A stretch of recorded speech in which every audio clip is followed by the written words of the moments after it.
Bonjour à tous, j'espère que vous allez excellemment bien. Aujourd'hui, on se retrouve pour faire le débrief du chrono mixte des championnats du monde, mais surtout la présentation de la course en ligne féminine et de la course en ligne masculine dans la catégorie élite de ces championnats du monde 2022. Donc, on va commencer par la présentation de ces deux courses et puis on fera le débrief du chrono mixte avec un petit peu de retard.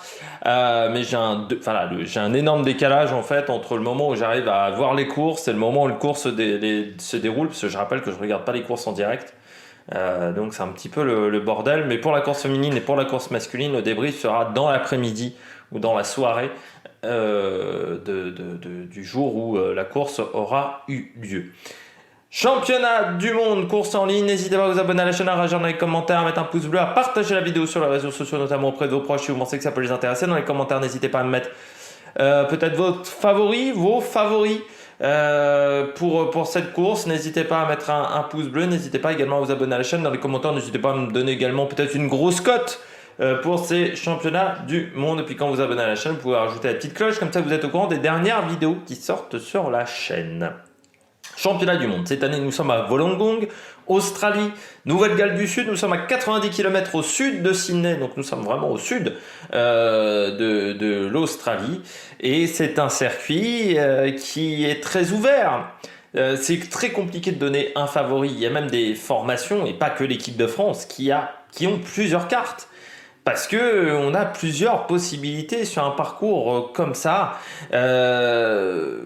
On a une grosse difficulté sur le parcours qui est un mur d'1 kilomètre, donc ça reste quand même assez court.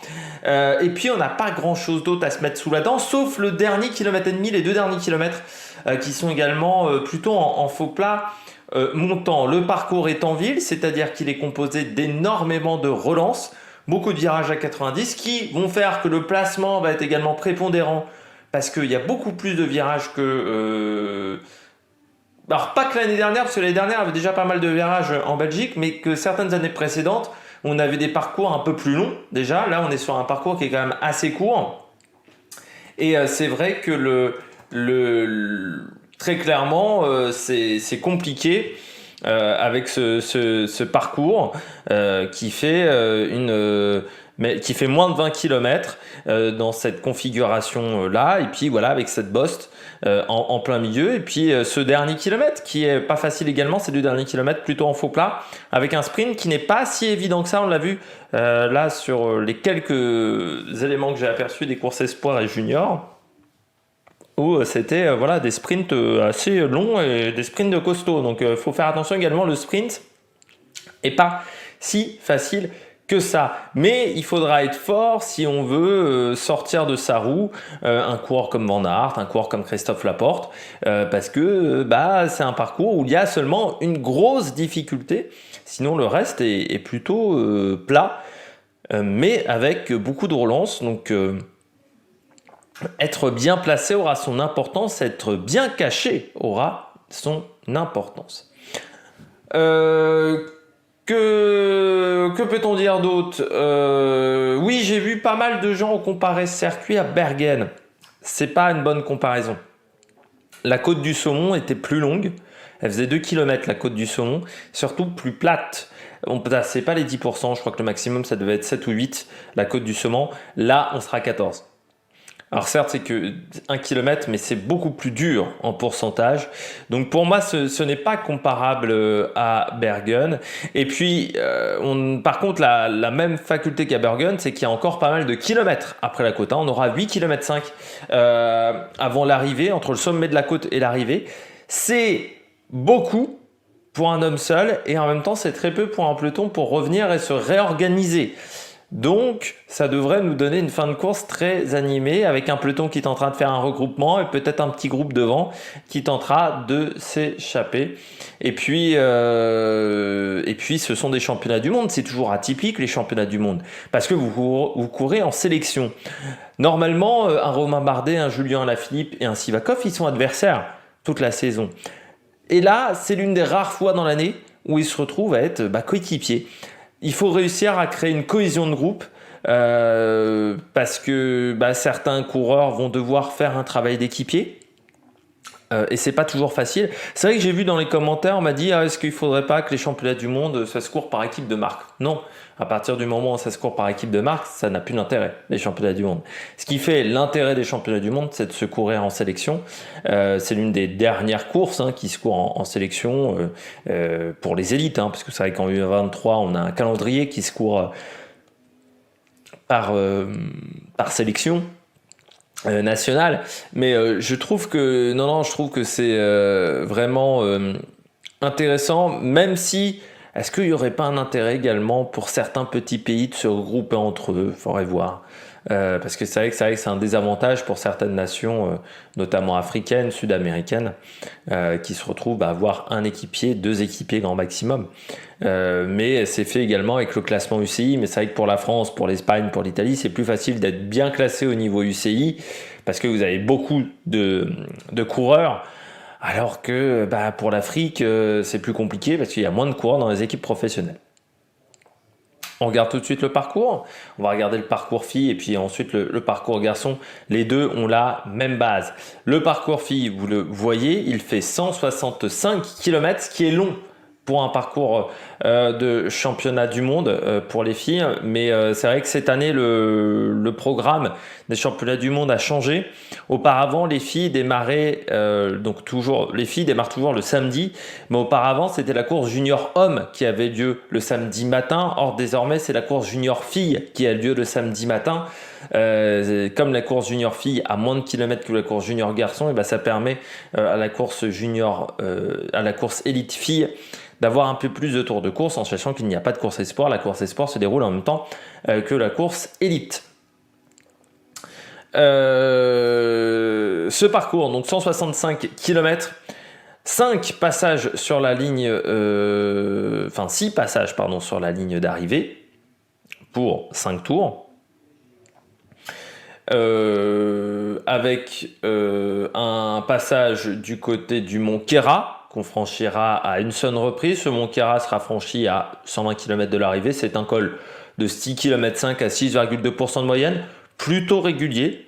Et puis ensuite, la vraie difficulté, c'est le mont Pleasant que l'on prendra donc à 6 reprises sur ce parcours. Donc au kilomètre 70, au kilomètre 85, au kilomètre 105, au kilomètre 122, au kilomètre 139 et au kilomètre 156,5 qui sera la dernière montée, et ensuite donc on arrivera au kilomètre 165, donc 8 km 5 encore de parcours après ce passage du côté du mont Pleasant. Du côté des garçons, donc c'est la même configuration à part que le parcours est plus long. On rajoute 100 km, tout simplement 103 km, donc 268 km au départ. Un premier passage, pareil que pour les filles, une première boucle toute plate. Puis le mont Kéra qui lui donc sera également au kilomètre 40, 7 km 5 à 5,7 de moyenne. Le mont Kéra qui est un petit peu plus long dans cette configuration-là, mais en fait oui, c'est la même côte. Je sais pas pourquoi on m'a mis pas le même pourcentage par contre pour la course des filles et la course des garçons sur Pro Cycling Stats. Donc là, sur 7 km 5, c'est 5,7% et sur 6 km 5, c'est 6,2%. Donc vous voyez, c'est à peu près régulier. La descente, et puis ensuite on attaque donc le parcours du côté du mont Pleasant. Sauf que là, ça sera 12 passages sur 11 passages sur ce mont Pleasant. Alors que je regarde 1, 2, 3, 4, 5, 6, 7, 8, 9, 10, 11, 12 passages du côté du mont Pleasant et 13 passages sur la ligne d'arrivée pour ce parcours donc de, je crois, 18 km précisément autour de Wollongong. On regarde tout de suite le mont Pleasant que vous avez vous à l'écran depuis le départ. Le mont Pleasant, c'est 1 km 1 à 8,8 de moyenne. Mais en fait, vous avez 400 mètres au-delà de 11%. 200 mètres, donc entre les 200 premiers mètres et les 400 premiers mètres à 13,5. Ensuite, c'est 11,5%, 5, 6 et 12,7. Donc vous voyez, c'est un mur de 800 mètres qui va être très compliqué à franchir. Ça va faire mal, ce mont Pleasant. Et puis ensuite, donc la fin du parcours technique en ville, donc faire attention également aux virages, aux courbes, à la descente qui est plutôt pentue aussi, donc de ne pas tomber sur ce parcours en ville. La météo. Samedi, pour les filles, pluie, une légère pluie de prévu, une température entre 16 et 17 degrés, mais voilà une pluie qui sera assez régulière. C'est frisqué, hein, mais je rappelle qu'on est dans l'hémisphère sud, donc on est en hiver, du côté de l'Australie. Le vent qui sera de sud 10 à 30 km/h, elle sera défavorable dans le final et plutôt favorable dans la côte, du côté des garçons. Dimanche, eh bien, nous allons avoir 18 degrés, le temps sera nuageux mais sec, contrairement aux filles. Et puis, pas de vent sur le parcours, hein, donc ça sera vraiment très nuageux. Si c'est un peu comme lors du contre-la-montre mixte, on avait une couverture nuageuse qui était très très basse sur le parcours. C'était une sorte de brouillard plus que des nuages, hein. Ça faisait vraiment un temps très brouillard, très automnal, on pourrait dire. On regarde tout de suite le palmarès. Et puis on termine avec les équipes au programme. Du côté du palmarès, alors chez les filles, la championne du monde en titre, c'est Elisa Balsamo, qui s'est imposée devant Marianne Vos et Katarzyna Niewiadoma. Je rappelle qu'Anna van der Breggen a remporté 2 titres, comme Annemiek van Vleuten en a un. Chantal van den Broek en a un seul également. Vous avez Pauline Ferrand-Prévot, qui est la dernière championne du monde française en 2014. Elle s'était imposée devant Lisa Brennauer et Emma Johansson. Marianne Vos a remporté 3 titres en 2006, 2013 et 2012. Giorgia Bronzini en a remporté 2. Par exemple, en 2011 et 2010. Jeannie Longo en avait remporté 4 d'affilée entre 85 et 89 et puis un autre en 95. Catherine Marsal en a remporté un en 1990. Et puis je rappelle que le cyclisme féminin français n'est pas né avec Jeannie Longo. Donc il y a Josiane Bost en 77 et Geneviève Gambillon à 2 reprises en 72 et 74 qui était devenue championne du monde. Et la première championne du monde, c'était du côté de Reims, c'était en 58, on en avait parlé lors de la présentation de l'étape de Reims. C'était Elsie Jacobs, la luxembourgeoise qui a donné le nom à cette course importante du calendrier féminin qui s'est déroulée, je ne sais plus quand, mais Elsie Jacobs, voilà la première championne du monde du côté du cyclisme. Féminin, du côté des garçons, bien entendu les 2 derniers titres, c'est Julien Alaphilippe, l'année dernière devant Dylan Van Barg et Michael Valgren, l'année d'avant devant Wout van Aert et Mark Hirschi. Mats Pedersen en 2019, on en avait parlé lors du Tour de France, Alejandro Valverde en 2018, Peter Sagan, 3 titres entre 2015 et 2017, Kwiatkowski en 2014, Rui Costa qui avait battu Joaquim Rodriguez et Valverde. Mauvaise relation entre les 2 champions espagnols en 2013. Philippe Gilbert qui prend sa retraite, il prendra sa retraite à Paris-Tours. Philippe Gilbert, c'était en 2012 devant Boisson-Hagen et Alejandro Valverde. Mark Cavendish en 2011 face à Matthew Goss et André Greipel. C'était un parcours tout plat. Et puis la dernière fois en Australie, c'était Tourousoft devant Mathieu Brechel et Alan Davis. L'Australien Paolo Bettini, 2 titres en 2006 et 2007, Balan en 2008. Le dernier champion du monde français, donc c'est Julien Alaphilippe. Parmi les champions du monde français, vous avez Luc Leblanc, Laurent Brochard, je rappelle pas l'histoire autour du dopage et de Laurent Brochard, avec une ordonnance antidatée. Nous avons eu également Bernard Hinault en 80, c'était du côté de la France.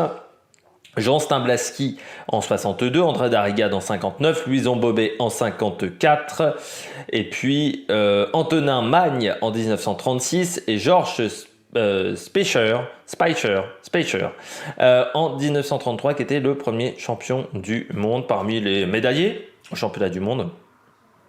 Richard Virenque en 94, Jean-Cyril Robin, médaillé de bronze en 99, ça c'est un peu moins connu, comme Anthony Gélin qui avait fini 3e derrière Boonen et Valverde au sprint. Pour ceux qui se souviennent, c'était du côté de Madrid. Et puis voilà, je crois que nous avons... Et puis Romain Bardet en 2018 qui avait fini 2e derrière Valverde dans ce petit groupe au sprint du côté de Innsbruck. On regarde tout de suite les listes de départ. Alors, je ne vous fais pas de pronostics parce que ce sont des championnats du monde et le parcours est très ouvert, donc c'est très compliqué de faire des pronostics.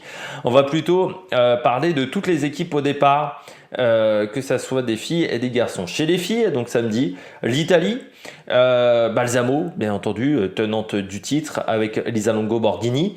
On va voir comment elles vont s'entendre, toutes ces Italiennes. Il ne faudrait pas oublier également Silvia Persico, qui a fait un très bon Tour de France. Donc il y a un peu du monde au balcon, ça va pas être facile. C'est dommage même qu'on n'ait pas emmené Chiara Consoni, mais c'était peut-être un parcours un peu trop difficile pour Chiara Consoni. L'Autriche, je pense que ça va être compliqué. Les Pays-Bas, Van Vleuten, faudra voir comment elle se remise de sa chute du contre-la-montre mixte. Il y aura Demi Vollering. En cas de sprint, ça peut être une fille dangereuse. Comme Marianne Vos, il faudra voir qui se met au service de qui entre Vollering et Marianne Vos. Hélène Van Dijk, Flore Mackay, Regan Marcus et Sherin Van Anrooy seront également au départ. L'équipe de France, en cas, si ça se court vraiment costaud, pour moi c'est Juliette Labousse, qui est la meilleure carte, me semble-t-il. On l'a vu notamment lors du chrono mixte où elle était très en forme. Et puis en cas de sprint, pourquoi pas Evita Music, si ça se courait de cette manière. Et puis peut-être tenter de mettre une fille devant. Coralie Donnet, Aude Djanik auront peut-être ce rôle-là. Du côté de la Belgique, c'est peut-être un peu trop dur pour Lotte Kopecky, quoique il faudra voir, mais ça sera la carte numéro 1 de la Belgique, Lotte Kopecky. Du côté de l'Australie, Alexandra Manley, Amanda Spratt, Grace Brown, la concurrente de la FDJ, je pense est peut-être une très bonne chance du côté de l'Australie, qui voudra bien faire après sa médaille de bronze lors du chrono mixte. Du côté du Danemark, Cécile Ludwig, on la connaît un petit peu, qui sera accompagnée d'Emma Nosgard, Julie Leit et Rebecca Corner. Du côté de la Pologne, Niewiadoma. Elle sera obligée de partir de loin, Niewiadoma, c'est son problème, elle n'a pas de giclette, Niewiadoma, avec Wlodarczyk également, l'autre polonaise. Mais voilà, Niewiadoma, je pense, sera la carte numéro 1 du côté de la Pologne. Du côté des États-Unis, toujours se méfier de Kristen Faulkner, l'américaine qui a fait un énorme Giro.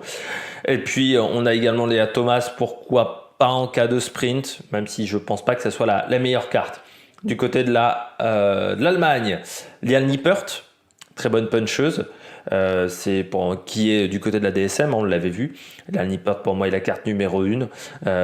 Ensuite ça me semble un peu compliqué. Du côté de l'Espagne, 2 cartes pour moi, avec Mavi Garcia, si elle ne tombe pas, et puis Anne Santesteban, qui roule normalement pour la Bike Exchange, qui est aussi une concurrente qui a des talents de grimpeuse. Du côté de la Suisse, belle équipe, avec Elena Hartmann, Elise Chabet, Marlène Rosser, Nicole Koller, Noémie Rueg. Pour moi, la meilleure chance, c'est difficile à dire, entre Elise Chabet et Marlène Rosser. Ce sont 2 très bonnes concurrentes qui ont remporté le titre lors du chrono mixte, qui était plutôt en forme. Donc c'est 2 filles sur lesquelles il faudra compter. Du côté de la Grande-Bretagne, Anna Anderson. Il y aura Eleonore Backstedt, parce qu'on parle énormément de Zoé, mais il ne faudrait pas oublier qu'Eleonore Backstedt, c'est également des médailles au championnat du monde junior. Eleonore Backstedt, c'était je crois en 2019, voilà, où elle avait fini 3e du contre-la-montre junior. 3e également en 2018 du côté de Innsbruck, et 5e de la course sur route junior en 2019. Donc voilà, depuis qu'elle a franchi le cap chez les professionnels, c'est un peu plus compliqué, mais elle n'a que 20 ans, Eleonore Backstedt, qui court pour la Trek. Donc il faudra faire attention à elle. Elle a fini 8e sur le chrono des Jeux du Commonwealth, 2e des championnats de Grande-Bretagne, U23 sur le contre-la-montre, 5e de la course sur route. Donc faire attention à Eleonore Backstedt. Et puis il y aura Pfeiffer Gorgi également dans cette équipe. Du côté de l'Afrique du Sud, tout pour acheter Moolman.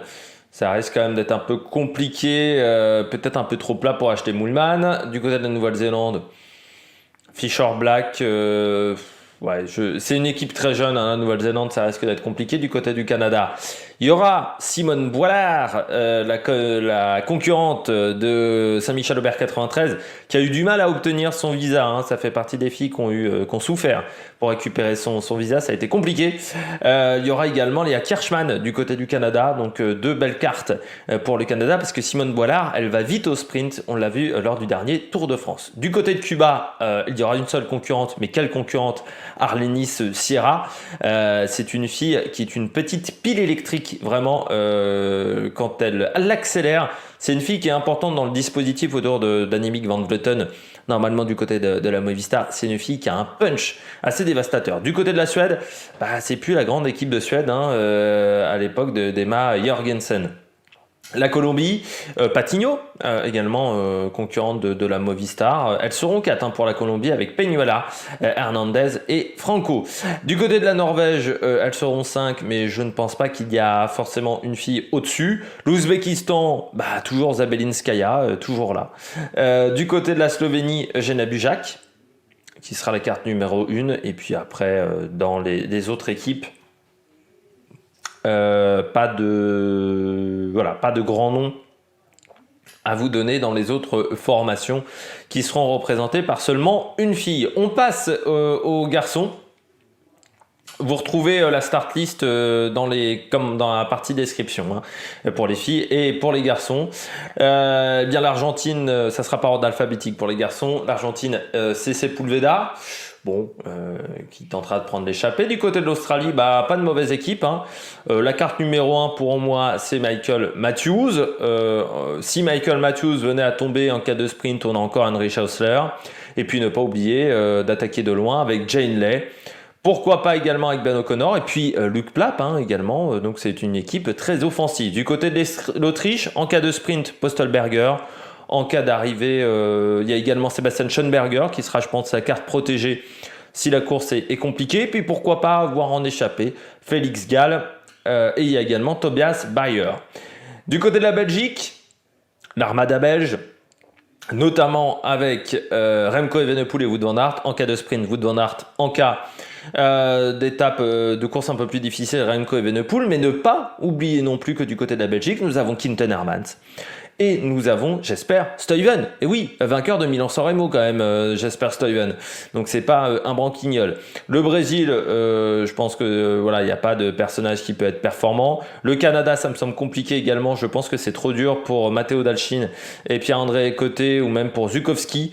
Allez, pourquoi pas Zukowski, mais c'est quand même une très grosse cote. La Colombie, le retour de Quintana, qui n'a pas couru depuis longtemps, avec ses problèmes sur son déclassement sur le Tour de France et son contrôle antidopage positif. Mais nous avons dans cette équipe de Colombie, autre Nairo Quintana, nous avons deux belles cartes, oui pour moi, c'est Sergio Higuita en cas d'arrivée un petit peu punchy, et puis Molano. Parce que Molano, c'est un parcours où il est capable de passer la bosse. Juan Sebastián Molano. Et puis il y aura également Harold Terrada, le coureur de Astana. Du côté de la République tchèque, nous avons Michael Kurkle, mais surtout Jan Hirt et Zdeněk Štibar. Le Zdeněk Štibar qui sortait du cyclocross il y a 5-6 ans, qui était extrêmement fort. J'aurais dit pourquoi pas sur ce parcours. Là aujourd'hui c'est un peu plus compliqué pour Jan Hirt. J'ai peur qu'il n'ait pas la vitesse pour s'imposer si la course devient difficile. Du côté du Danemark, on a une belle équipe danoise. D'un côté Magnus Cort Nielsen, de l'autre côté Michael Honoré. Ce sont deux belles cartes.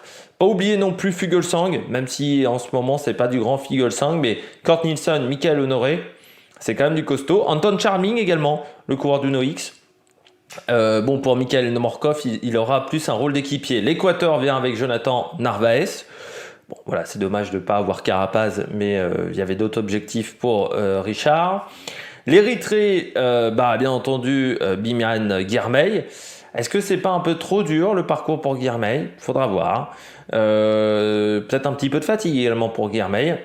Et puis il sera accompagné de Tesfacion, Gebrezabier, Meraoui Kudus, Eyob et Moulour-Bran. Donc il y aura du monde quand même pour l'Érythrée. C'est une équipe qui a un peu d'effectifs. La France, deux cartes pour moi. Deux cartes principales. Vous allez voir. C'est Julien Alaphilippe et Christophe Laporte. En cas de sprint, Christophe Laporte. En cas d'arriver un peu plus costaud, je pense Julien Lafilippe, mais on a d'autres possibilités, notamment Valentin Madouas, Benoît Cosnefroy, notamment Florian Sénéchal si Christophe Laporte n'était pas là dans le final. Quentin Paché aussi, qui a une bonne pointe de vitesse. En fait, pour moi, à part Armirail, Sivakov et je dirais Romain Bardet, qui auront pour moi un rôle d'équipier, les autres, ils ont tous leurs cartes. Ce qui fait que l'équipe de France, faut pas qu'elle se retrouve faut qu'elle ait toujours un temps d'avance sur les autres formations, je pense. Faut pas qu'elle se retrouve piégée à être dans le deuxième groupe parce que ça va être compliqué pour Thomas Voeckler. Il sera des nœuds dans le cerveau pour savoir qui doit rouler pour qui. Et il faudra pas qu'il se foire à ce moment-là, Thomas Voeckler. Du côté de l'Allemagne, Zimmermann, pour moi, il a la meilleure carte. Niklas Arndt en quart de sprint, mais j'ai peur que ça soit un peu trop dur pour Niklas Arndt, comme pour Jonas Kor. Du côté de la Grande-Bretagne, belle équipe de Grande-Bretagne, avec notamment Ethan Etter, mais ne pas négliger également un certain Fred White. On n'en parle pas beaucoup de Fred White depuis le début de ces championnats du monde. C'est pas comme s'il était très très performant sur la Vuelta. Et puis pourquoi pas Jack Stewart aussi, le Britannique. Enfin voilà, c'est une très belle équipe. Il y a Ben Turner aussi, Luc Rowe, Ben Tulett, Ben Swift aussi. En plus, il y a des roules toujours. C'est une équipe intéressante. Attila Walter qui sera seul pour la Hongrie. Il a quand même un bon punch. Du côté de l'Italie, plusieurs cartes là aussi. Vous avez Bettiol qui a dit qu'il était dans la forme, qu'il n'avait pas eu cette forme-là depuis le tour des Flandres, qu'il avait remporté. Mais nous avons également, en cas de sprint, pourquoi pas Trentin, même si c'est pas le plus rapide. Nous avons également un Lorenzo Rota, qui a une bonne pointe de vitesse.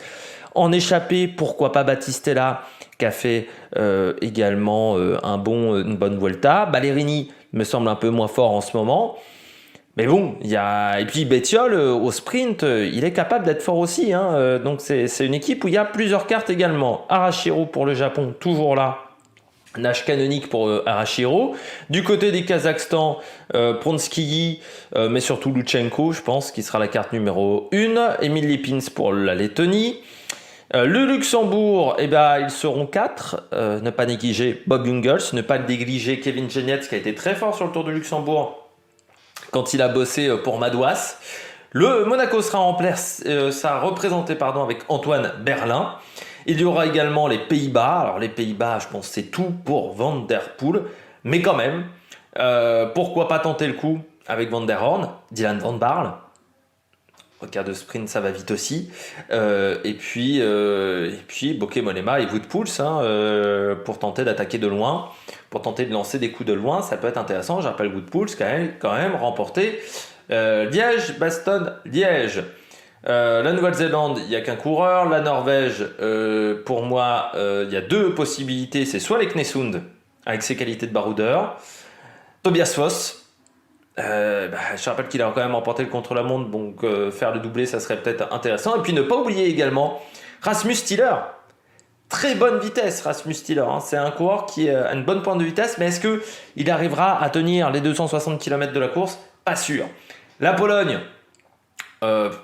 Agnokolski, il n'y a pas grand monde. Le Portugal, vous avez Rui Costa ou Joao Almeida, même si la côte est peut-être un peu trop pentue. Almeida, il faudra qu'il parte devant aussi, il faudra qu'il anticipe. Le Rwanda aura 2 coureurs, la Serbie en aura 3, la Slovaquie, Peter Sagan avec son frère, notamment. La Slovénie, belle équipe, Pogačar bien entendu, mais également Jan Polanc, Jan Traknik et Damen Novak. Daryl pour l'Afrique du Sud, ne jamais le négliger. L'Espagne, Marc Solé, mais Roger Adria. Mais Garcia Cortina, on ne l'a tellement pas vu cette saison. On l'a très peu vu, Garcia Cortina, que j'y crois pas des masses. Prades, j'ai peur que ça soit un peu trop long pour lui. Déjà, Roger Adria, j'ai peur que ça soit aussi un peu trop long pour lui. Donc je dirais Marc Solé. La Suisse, belle équipe également. Mauro Schmidt, Stefan Kung, c'est 2 belles cartes. Et puis pourquoi pas Bisseger et Didier pour partir en échappée. Ça peut être intéressant. Et puis les États-Unis avec Nelson Poles. Vainqueur quand même de la classification Sébastien l'année dernière. C'est un très bon coureur. Sinon, il y aura également Magnus Sheffield, le jeune américain. Donc voilà, il y a une belle équipe aussi pour les États-Unis. Donc vous voyez, c'est très très ouvert avec le nombre de noms que je vous ai cités de potentiels coureurs qui peuvent être performants sur cette course. Donc c'est vraiment très difficile à pronostiquer. Pour finir, on termine avec le débrief du chrono mixte de ces championnats du monde. Chrono mixte qui était donc 14 km pour les filles, 14 km pour les garçons et puis ensuite 14 km pour les filles. On avait donc le parcours junior du contre-la-montre. Ça a été une démonstration presque de la Suisse. Il y avait de toute manière 3 nations qui étaient au-dessus. C'était la Suisse, l'Italie, les Pays-Bas. Et puis ensuite, j'avais dit, derrière, c'est très serré. L'Australie, la France, l'Allemagne. Enfin voilà, il y a des nations qui peuvent, le Danemark. Pour moi, la France avait la possibilité de faire vraiment quelque chose d'intéressant. Pour moi, ça a été un peu la déception pour l'équipe de France. La Suisse, donc, remporte le titre. Ils ont été impressionnants, les filles suisses, parce qu'elles ont réussi à garder de la cohésion. C'est vrai que les garçons finissent vraiment avec un temps canon, avec 10 secondes d'avance, donc vraiment un très bon chrono. Puis après, ça a été un peu plus compliqué pour les filles, mais elles ont gardé l'avance face aux Italiennes. Les Italiennes qui, chez les filles, c'est vrai, avaient du lourd, avec Longo Borghini, avec Cecchini et avec Victoria Guazzini. C'était du costaud, mais elles échouent vraiment à pas grand-chose, à peine 3 secondes, vraiment, pour le titre. Mais c'est le premier titre de champion du monde pour Stephen Kung, et voilà, ça fait du bien pour Stephen Kung. Et puis aussi pour Bissegger, parce que voilà, c'est un très bon coureur. Elie Chabet, Marlène Rosser, voilà. Et puis je trouve qu'il y avait il y avait plus de cohésion d'équipe chez les garçons et chez les filles suisses, je trouve, que chez les Italiens. Chez les Italiens, je trouve que c'est les garçons italiens qui sont arrivés avec un peu de retard à l'intermédiaire. Ça a été compliqué pour Ghana, Sobrero et Affini. Il n'y avait pas une cohésion fantastique, je trouve. Les Australiens, la cohésion. Alors là, il y avait une très belle cohésion du côté de l'Australie, que ce soit chez les garçons et chez les filles, qui finissent 3e à 38 secondes, mais c'est quand même frustrant parce que les Français étaient à 10 secondes devant à un moment, un intermédiaire. L'Allemagne finit 4e. Il n'y avait pas assez de stars, il manquait il manquait un bon coureur de chrono. Alors collectivement, voilà, ils ont fait le maximum, mais il manquait un bon coureur de chrono pour mener que ça soit chez les garçons et chez les filles. Il manquait un petit peu de monde. Les Pays-Bas, ça a été la soupe à la grinasse pendant tout le long. Alors entre Van Vleuten qui tombe, entre Mollema qui a un problème technique et qui se fait attaquer par une pie, ça a été vraiment catastrophique pour les Pays-Bas qui finissent 5e. Et puis même, je trouve que le relais Danule, Van Der Poel, c'était déjà pas fameux. Je trouve que chez les garçons, ça avait du mal à mettre le rythme. Du côté du Danemark, 6e. Les garçons, très beau chrono. Les filles, beaucoup plus compliqué. C'est pas une surprise du côté des filles. J'avais dit, à part Emma Arnersgaard, il n'y avait pas grand monde. Et ça s'est vu. La France, tu te dis quand même qu'on n'est qu'à 20 secondes de l'Australie.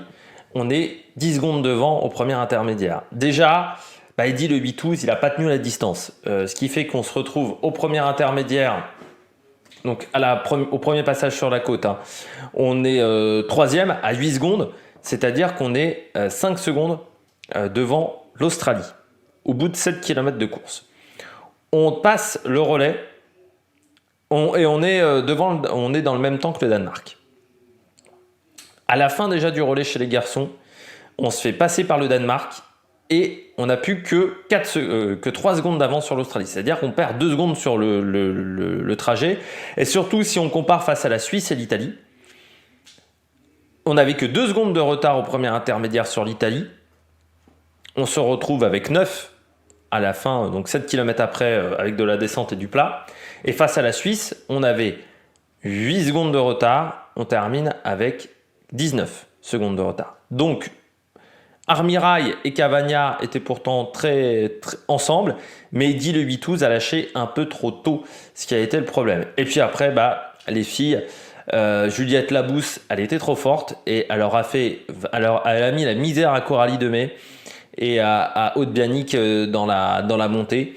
Et ensuite, on a perdu du temps tout le long.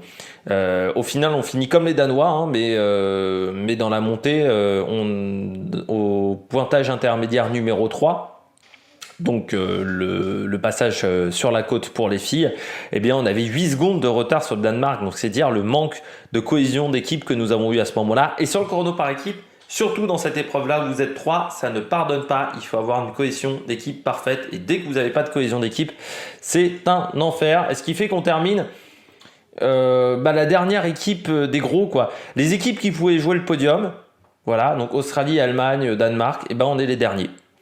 Et quand tu vois que c'est l'Australie qui finit sur le podium, c'était faisable. Alors je sais qu'il n'y avait pas Audrey Cordon-Rago, c'est clair et net, ça nous a manqué chez les filles, mais je pense qu'on était capable de faire mieux. La Belgique finit 8e, mais c'était un relais expérimental avec Quinten Hermans, Van Del Bulk, Seri, Van Hooijdonk, Valérie Demey et Julie de Ville-2.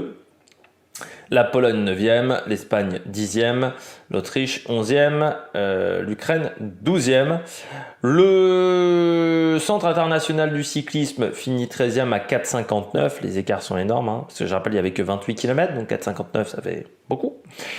Tahiti finit 14e.